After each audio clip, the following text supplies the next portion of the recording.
ಕರ್ತನಲ್ಲಿ ಪ್ರೀತಿಯುಳ್ಳ ದೇವಜನರೇ, ಈ ಮುಂಜಾನೆಯಲ್ಲಿ ಕರ್ತನು ತಮಗೂ ತಮ್ಮ ಕುಟುಂಬದವರೆಲ್ಲರಿಗೂ ನಮ್ಮ ಕರ್ತನಾದ ಯೇಸು ಕ್ರಿಸ್ತನಲ್ಲಿ ನಮಗೆ ದೊರಕುವ ಆತನ ಅಪರಿಮಿತವಾದ ಕೃಪೆಯನ್ನು, ಶಾಂತಿಯನ್ನು ಒದಗಿಸಲಿ. ಹೃದಯಂಗಮ ಮಾತು ಎನ್ನುವ ಈ ಮುಂಜಾನೆಯ ಕಾರ್ಯಕ್ರಮದಲ್ಲಿ, ಈ ವಾಕ್ಯದಾನದಲ್ಲಿ ನಾವಿದನ್ನು ಧ್ಯಾನಿಸಲಿಕ್ಕಿರುವಂಥ ದೇವರ ವಾಕ್ಯದ ಭಾಗ ಪೇತ್ರನು ಬರೆದ ಮೊದಲನೇ ಪತ್ರಿಕೆ 2ನೇ ಅಧ್ಯಾಯ 10ನೇ ವಚನ. 1 ಪೇತ್ರ 2:10. ಮೊದಲು ನೀವು ಪ್ರಜೆಯಾಗಿರಲಿಲ್ಲ, ಈಗ ದೇವರ ಪ್ರಜೆಯಾಗಿದ್ದೀರಿ. ಮೊದಲು ವಾತ್ಸಲ್ಯ ಹೊಂದಿರಲಿಲ್ಲ, ಈಗ ವಾತ್ಸಲ್ಯ ಹೊಂದಿದವರಾಗಿದ್ದೀರಿ. ಈ ದೇವರ ವಾಕ್ಯವನ್ನು ಗ್ರಹಿಸುವುದಕ್ಕೆ ದೇವರ ಆತ್ಮ ನಮ್ಮನ್ನು ಬಲಪಡಿಸಲಿ. ಆತ ನಮ್ಮ ಮನೋನೇತ್ರಗಳನ್ನು ಬೆಳಗಿಸಿ ದೇವರ ಆತ್ಮನ್ನು ತಾನೇ ನಮಗೆ ಬೋಧಿಸಲಿ. ಇಲ್ಲಿ ನಾವು ಬಹಳ ದೃಢವಾಗಿ 2 ಪದಗಳನ್ನ ಓದ್ತೇವೆ, 2 ಬಾರಿ ಓದ್ತೇವೆ. ಆಗಿದ್ದೀರಿ, ಆಗಿದ್ದೀರಿ. ಯಾವುದು? 10ನೇ ವಚನದಲ್ಲಿ ಮೊದಲು ಹೇಳ್ತಾರೆ, ಈಗ ದೇವರ ಪ್ರಜೆಯಾಗಿದ್ದೀರಿ. ಹಾಗೆಯೇ ಈಗ ವಾತ್ಸಲ್ಯ ಹೊಂದಿದವರಾಗಿದ್ದೀರಿ. ಬಹಳ ದೃಢವಾದ ಹೇಳಿಕೆ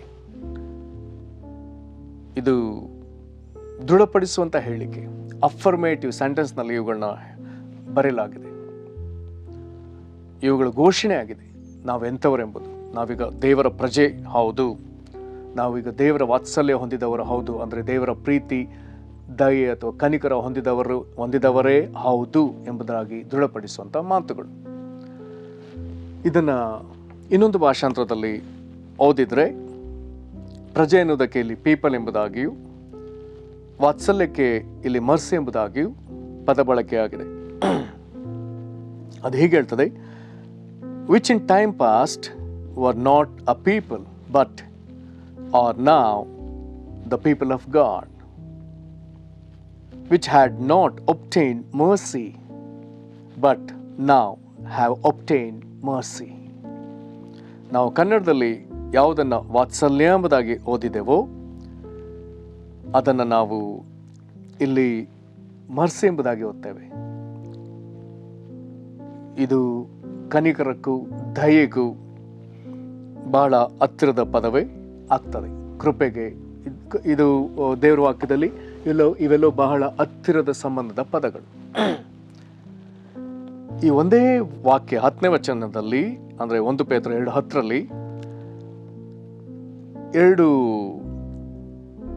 ಎರಡು ವಿಧದಲ್ಲಿ ನಮಗೆ ಹೇಳುವಂಥ 2 ಪದಗಳು ಪ್ರಜೆ ಮತ್ತು ವಾತ್ಸಲ್ಯ ಹೊಂದಿದವರು. 2 ಪದಗಳು ನಮಗೆ ನೋಡಲಿಕ್ಕೆ ಎಲ್ಲಿ ಸಿಗ್ತದೆ ಎಂಬುದಾಗಿ ಕೇಳಿದರೆ, ಹೋಶೇಯನ ಪ್ರವಾದನೆ ಗ್ರಂಥದಲ್ಲಿ ಸಿಗ್ತದೆ. ಹೋಶೇಯನ ಪ್ರವಾದನೆ ಗ್ರಂಥದ 1ನೇ ಅಧ್ಯಾಯ ಮತ್ತು 2ನೇ ಅಧ್ಯಾಯದ ಆರಂಭದ ವಚನ, ಇವೆರಡರಲ್ಲಿ ಇವೆ. ಹೋಶೇಯನ ಗ್ರಂಥ ಓದುವಾಗ ಬಹಳ ವಿಚಿತ್ರ ಅನ್ನಿಸ್ತದೆ. ಒಂದು ವೇಳೆ ಈಗಿನ ಕಾಲದಲ್ಲಿ ಯಾರಾದರೂ ಸೇವಕರಿಗೆ ಮಾಡಿದರೆ ಒಂದು ವೇಳೆ ಯಾರು ಒಪ್ಪಲಿಕ್ಕೆ ಸಾಧ್ಯವೇ ಇಲ್ಲ. ಆದರೆ ಪ್ರವಾದಿಗೆ ದೇವರು ಆ ರೀತಿ ನಡೆಸಿದ. ಏನು? ಹೋಶೇಯ ಎನ್ನುವಂಥ ಪ್ರವಾದಿ ಹೋಗಿ ಒಬ್ಬ ವ್ಯಭಿಚಾರಿಣಿಯನ್ನು ಮದುವೆ ಆಗಬೇಕು. ಆಕೆ ಮದುವೆ ಆದರೂ ತನ್ನ ವ್ಯಭಿಚಾರದ ಒಂದು ಸ್ವಭಾವನ ಬಿಟ್ಟು ಬಿಡಲಿಲ್ಲ. ಆದರೂ ಆಕೆಯೊಂದಿಗೆ ಆತನ ಒಗೆತನ ಮಾಡಬೇಕು. ಆಗ ಮಕ್ಕಳು ಹುಟ್ಟುತ್ತಾರೆ, 3 ಮಕ್ಕಳು. ಮೊದಲನೇದು ಗಂಡು ಮಗು, ಅದಕ್ಕೆ ಇಜ್ರೇಲ್ನ ಸುರಿದ ರಕ್ತಕ್ಕೆ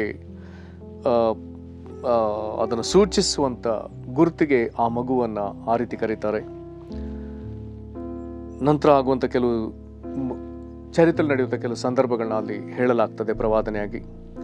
ತಿರುಗಿ 2ನೇ ಮಗುವಿಗೆ ಜನ್ಮ ಕೊಡುವಾಗ ಅದು ಹೆಣ್ಣು ಮಗು, ಅದಕ್ಕೆ ಸೂಚಿಸಲ್ಪಟ್ಟ ಹೆಸರು ಲೋರುಹಾಮ. ನಂತರದಲ್ಲಿ ತಿರುಗಿ 3ನೆಯ ಮಗುವಿಗೆ ಜನ್ಮ ಕೊಟ್ಟಾಗ ಅದು ಗಂಡು ಮಗು, ಅದಕ್ಕೆ ಹೆಸರು ಲೋ ಅಮ್ಮಿ. ಇಲ್ಲಿ 2ನೇ ಮಗು 3ನೇ ಮಗುವಿನ ಹೆಸರು, 2ನೇ ಮಗುವಿನ ಹೆಸರು ಹೋಶೇಯ 1:6ರಲ್ಲಿ ಲೋರುಹಾಮ.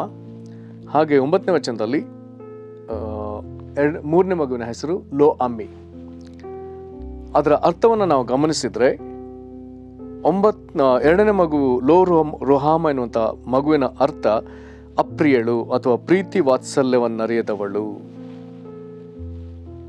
ಅಲ್ಲಿ ನಾವು ವಾತ್ಸಲ್ಯ ಹೊಂದಿಲ್ಲ ಅಂತ ಓದ್ತೇವಲ್ಲ, ಇಲ್ಲಿ ಪ್ರೀತಿ ವಾತ್ಸಲ್ಯ ಹೊಂದದವಳು. ಹಾಗೆ ಅಲ್ಲಿ ಪ್ರಜೆ ಆಗಿದ್ರಿ ಅಂತ ಓದ್ತೇವಲ್ಲ, ಅಲ್ಲಿ ಆ ಪ್ರಜೆಗೆ ಇಲ್ಲಿ ಲೋ ಅಮ್ಮಿ ಎಂಬುದಾಗಿ ಹೇಳುವಾಗ ನನ್ನ ಪ್ರಜೆ ಅಲ್ಲ. ಏನಿದ್ರ ಅರ್ಥ? ವ್ಯಭಿಚಾರಣೆ ಯಾರು?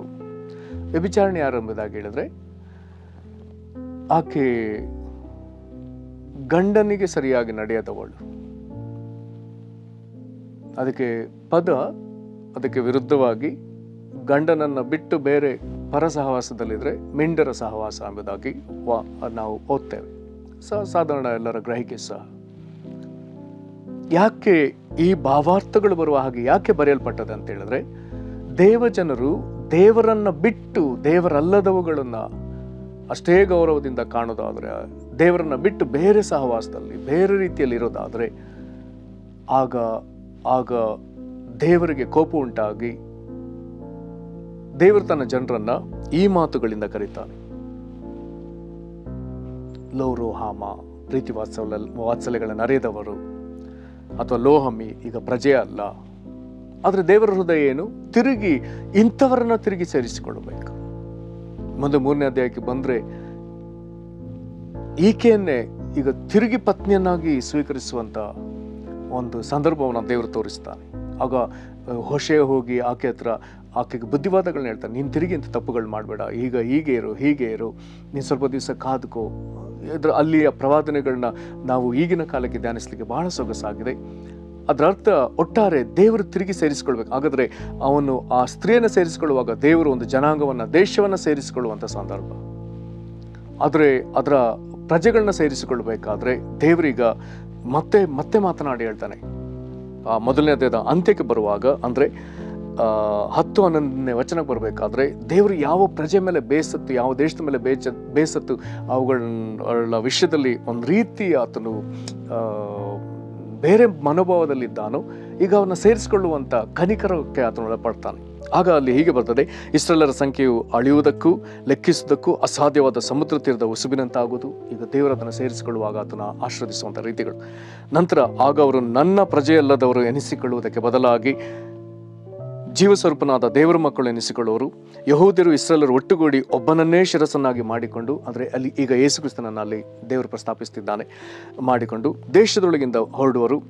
ಇಸ್ರೇಲಿನ ಸುದಿನವು ಅತಿ ವಿಶೇಷವಾದದ್ದು. ಒಂದು ವೇಳೆ ಯೇಸು ಕ್ರಿಸ್ತನ 1000 ವರ್ಷದ ಆಳ್ವಿಕೆಯನ್ನು ಸೂಚಿಸಿರ್ಲಿಕ್ಕೂ ಸಾಧ್ಯತೆ ಇದೆ. ಈಗ 2ನೇ ಅಧ್ಯಾಯದ 1ನೇ ವಚನಕ್ಕೆ ಬರಬೇಕಾದ್ರೆ, ನಿಮ್ಮ ಸಹೋದರರನ್ನು ಅಮ್ಮಿ, ಅಂದರೆ ಪ್ರಜೆ, ನಿಮ್ಮ ಸಹೋದರರನ್ನು ರುಹಾಮ ಅನ್ನಿರಿ, ವಾತ್ಸಲ್ಯ ಹೊಂದಿದವಳು. ದೇವರು ಒಂದು ಕಾಲದಲ್ಲಿ ಯಾರನ್ನು ತಿರಸ್ಕರಿಸಿದ್ದಾನೋ ಈಗ ಅವರನ್ನೇ ಸೇರಿಸಿಕೊಳ್ತಿದ್ದೇನಂತ ಇದನ್ನೇ ಪ್ರಸ್ತಾಪಿಸಿ ಈಗ ಪೇತ್ರನು, ದೇವರಾತ್ಮನು ಹೋಶೇಯನಿಗೆ ಕೊಟ್ಟ ಅದೇ ಮಾತುಗಳನ್ನ ಈಗ ದೇವರು ಪೇತ್ರನಿಗೂ ಕೊಡ್ತಾನೆ. ಯಹೂದ್ಯರಾಗಲಿ ಗ್ರೀಕರಾಗಲಿ ಯಾರೇ ಯೇಸು ಕ್ರಿಸ್ತನ ನಂಬಿದ್ರೆ ದೇವರವರಿಗೆ ಕೊಟ್ಟ ಸೌಭಾಗ್ಯ ಇದೆ. 10ನೇ ವಚನದಲ್ಲಿ ಹೇಳ್ತಾನೆ, ಮೊದಲು ನೀವು ಪ್ರಜೆಯಾಗಿರ್ಲಿಲ್ಲ, ಈಗ ದೇವರ ಪ್ರಜೆಯಾಗಿದ್ದೀರಿ. ಮೊದಲು ವಾತ್ಸಲ್ಯ ಹೊಂದಿರಲಿಲ್ಲ, ಈಗ ವಾತ್ಸಲ್ಯ ಹೊಂದಿದವರಾಗಿದ್ದೀರಿ. ದೇವರವ್ರನ್ನ ತಿರುಗಿ ಸೇರಿಸಿಕೊಳ್ತಾನೆ. ಹಾಗಾಗಿ 9ನೇ ವಚನದಲ್ಲಿ ಬಹಳ ಸೊಗಸಾದ ಮಾತಾಗಿದೆ. ಏನಂತೆ, ನೀವಾದರೂ ನಿಮ್ಮನ್ನು ಕತ್ತಲೊಳಗಿಂದ, 1 ಪೇತ್ರ 2:9, ನೀವಾದರೂ ನಿಮ್ಮನ್ನು ಕತ್ತಲೊಳಗಿಂದ ಕರೆದು ತನ್ನ ಆಶ್ಚರ್ಯಕರವಾದ ಬೆಳಕಿನಲ್ಲಿ ಸೇರಿಸಿದ ಆತನ ಗುಣಾತಿಶಯಗಳನ್ನು ಪ್ರಚಾರ ಮಾಡುವರಾಗುವಂತೆ. ಯಾಕೆ ನಾವು ಪ್ರಜೆ? ಯಾಕೆ ನಾವು ದೇವರ ಪ್ರೀತಿ ವಾತ್ಸಲ್ಯ ಹೊಂದಿದವರು? ಕಾರಣ ದೇವರ ಸ್ವಭಾವ, ದೇವರ ಗುಣಲಕ್ಷಣಗಳನ್ನು ನಾವು ಧರಿಸಿಕೊಂಡು, ಪವಿತ್ರಾತ್ಮನ ಫಲದಲ್ಲಿ ಅವುಗಳನ್ನ ಧರಿಸಿಕೊಂಡು ಲೋಕದಲ್ಲಿ ದೇವರು ಯಾರೆಂಬುದಾಗಿ ತೋರಿಸುವಂಥ ಜವಾಬ್ದಾರಿ ಈಗ ನಮ್ಮ ಮೇಲಿದೆ, ಆತನ ಪ್ರಜೆಯ ಮೇಲಿದೆ. ಆತನ ಪ್ರೀತಿ ವಾತ್ಸಲ್ಯ ಅಥವಾ ಕನಿಕರ ಸಂಪಾದಿಸಿದವರ ಜನಕೂಟದ ಮೇಲೆ ಈ ಒಂದು ದೊಡ್ಡ ಜವಾಬ್ದಾರಿ ಇದೆ, ನಮ್ಮ ಮೇಲೆ ಅದಿದೆ. ಇದಕ್ಕಾಗಿ ದೇವರು ನಮಗೆ ಸ್ಥಾನಗಳನ್ನ ಕೊಡ್ತಾನೆ. ಇಂಥವರ ಯಾರಂತೆ, ಇವರು ದೇವರಾದುಕೊಂಡ ಜನಾಂಗ ಇಸ್ರಾಯೇಲ್ರು, ಇವರು ರಾಜವಂಶಸ್ಥರಾದ ಯಾಜಕರು, ಅಂದರೆ ಆರೋನರು, ಇವರು ಮೀಸಲಾದ ಜನವು, ಅಂದರೆ ಇವರು ಲೇವಿಯರು, ದೇವರ ಸ್ವಕೀಯ ಪ್ರಜೆ, ದೇವರಾದುಕೊಂಡ ಜನರೆಲ್ಲರೂ. ಹಾಗಾದರೆ ಇವರೆಲ್ಲ ದೇವರು ಈ 4 ವಿಧದಲ್ಲಿ ನಮ್ಮನ್ನು ನೋಡ್ಲಿಕ್ಕೆ ಆತನು ಇಷ್ಟಪಟ್ಟಿದ್ದಾನೆ. ದೇವರಿಗೆ ಸ್ತೋತ್ರ. ಪ್ರಿಯರೇ, ದೇವರು ನಮ್ಮನ್ನು ಯಾರನ್ನು ತಿರಸ್ಕರಿಸಿದವನಲ್ಲ. ನೀನು ಪ್ರಜೆಯಾಗಿದ್ದಿ, ನೀನು ದೇವರ ಪ್ರೀತಿ ವಾತ್ಸಲ್ಯ ಹೊಂದಿದವನಾಗಿದ್ದಿ. ನಮ್ಮನ್ನು ಒಪ್ಪಿಸಿಕೊಡೋಣ. ಕರ್ತನೇ, ನಿನ್ನ ಕೋಪಕ್ಕೆ ಗುರಿಯಾಗಿ ನಿನ್ನಿಂದ ತಳ್ಳಲ್ಪಡುವ ಸ್ಥಿತಿಯಲ್ಲಿರುವ ನಮ್ಮನ್ನು ನೀನು ತಿರುಗಿ ಕನಿಕರಿಸಿ ನಿನ್ನ ಪ್ರಜೆಯನ್ನಾಗಿ ಅಂಗೀಕರಿಸುವುದಕ್ಕಾಗಿ ಸ್ತೋತ್ರ.